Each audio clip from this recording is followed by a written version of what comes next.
singing songs of love, of perfidy, yes, green eyes, but also love of homeland. Veracruz, Buenos Aires, Puerto Rico, la perla de los mares. Such passion. You know what I mean, that tenor's cry just made for songs de alma sufrido, amor.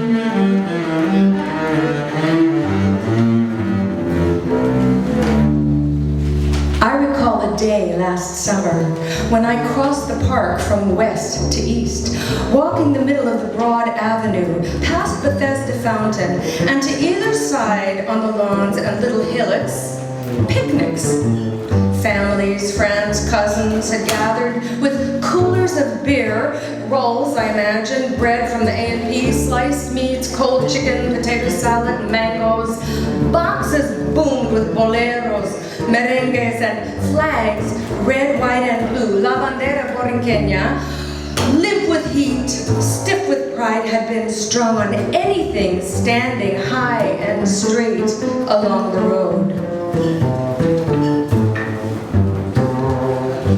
Once I would make my way across the park, I'll see them parading up Fifth Avenue. Girls in lace dresses, salsa dancers, drummers, brass, timbales, dignitaries in cars as big as boats, priests perhaps, politicians. If I can get through to Madison foggy with the smoke stench of grilling meat, I'll see women selling jewelry, cheap plastic beads, colors specifically selected for one important purpose or another. Men with shirts off. Women bearing almost as much in tube tops, the brightest yellow, orange, pink, and bracelets, lots of bracelets. Children cranky with standing too long and too many sweets. This is the truth. This is what I'll see. But first, in the middle of the park, an altercation. A flag, it seems, must come down from a lamppost. The park police are adamant. And a picnicker, a man in white jeans, I remember that. His family gathered round him, calls the cop a racist. They have reached, I see, an impasse. This has gone beyond a flag. Suddenly, the man, the one in white, raises his fist, thrusts out his chest, and cries, "Viva Puerto Rico!" And then, as in what, a movie or an opera, someone across the way and down, different picnic, I'm sure, strangers, takes up the cry, "Viva Puerto Rico!" And all along this corridor, this little stretch of lawns and hillocks, it echoes, fierce and passionate as a song, "Viva! Viva Puerto Rico!" Like the flags strung from tree to lamppost, the music that shakes and swoons from box to box, La Isla leaps from heart to heart, the cry of love from mouth to mouth, and strangers united by love knew all along they were sisters, brothers, compatriotas, while I, standing somewhere in the middle, taste in a whisper on my tongue, aching to know how it feels to love your homeland like a mother.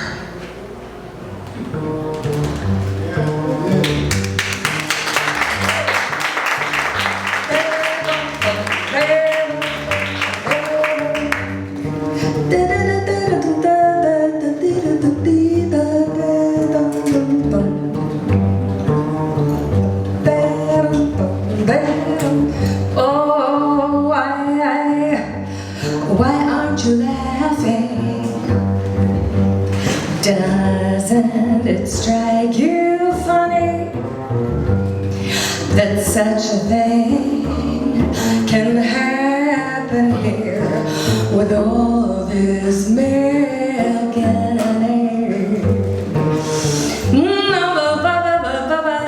Aren't you laughing? Doesn't it hurt your side to think that some gets seconds and thirds, while others are denied. But poor little world, it hurts in so many places. Is this what the human race is? Afraid to show our faces.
Is this what the human race is? Afraid to show our faces. Oh, why aren't you laughing? Doesn't it make you sigh? I know when I stop laughing like this, I'll cry and cry and cry.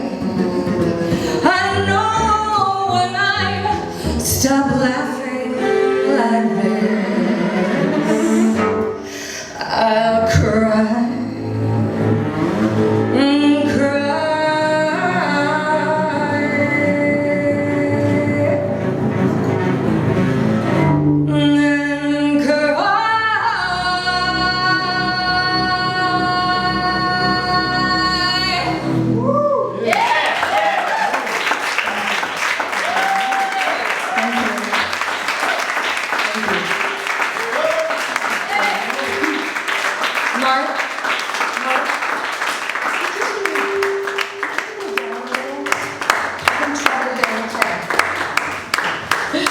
I hear a lot of me and not much Ken, and you know, I can do that in my head. It's pretty good out here. Yeah. Is he okay? Good. All right. I'm hoping that this will be better. Yeah. Equilibrium. Partial loss. Is that the name of the Partial loss of. The first time I saw the East Village, I got depressed. The couple I knew were barely getting by, living as they were on food stamps, and some kind of crazy aspirations. Their kids played in streets littered with condoms and crack vials. These kids, I thought, do they even know what a lawn is? Well, around that time, I met an actor, a young guy who was making it big off Broadway, pulling in enough bread to buy a place on a block of Great Jones Street in a building that stood alone like a weed. Who'd want to live there? I'll tell you who. A guy smart enough to see which way the wind was blowing. But still, my village was west of Astor Place, and I only ventured east when necessary, like if someone I knew was in a show at La Mama, or friends were playing in Tompkins Square Park for free. Oh, I did buy some dresses once from an East Village designer in his tiny shop, who went on years later to host a TV show. And I never did understand why the Hells Angels should rule an entire block, but I knew enough to cross the street. Now recently I found myself at Astor Place, not having been there in quite a while, looking south from the subway entrance, the one that looks like Paris, sort of, and there were the sad, the untethered, the hustling, the hooked, the merely poor, used to sell cast-off clothes, jewelry, records, and junk, and had done so since forever, rose the clean, curving plains of a Chase Bank, which had pushed that parking lot bazaar clean out of existence. That bank stopped me in my tracks.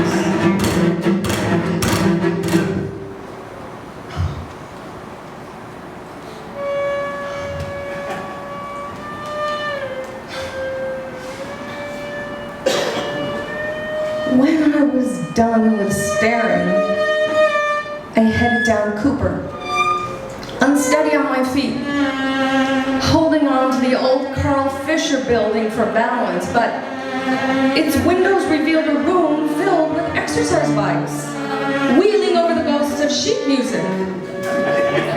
And there on the left, a tower of glass undulated crazily skyward, squeezed next to a tiny and old, very old building, which I ran over to and threw my arms around. Dear tiny old building.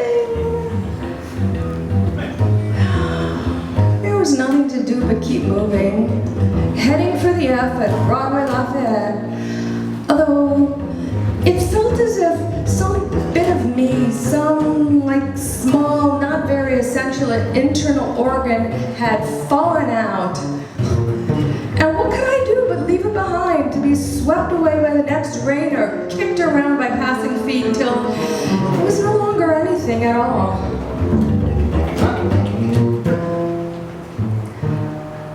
Approaching West 4th, I looked across Lafayette, fearful of what I might not see. But there it was, Phoebe's! Still there, still standing, still beer, and I don't remember what, still no. P-H-E-B. I exhaled and continued on my way.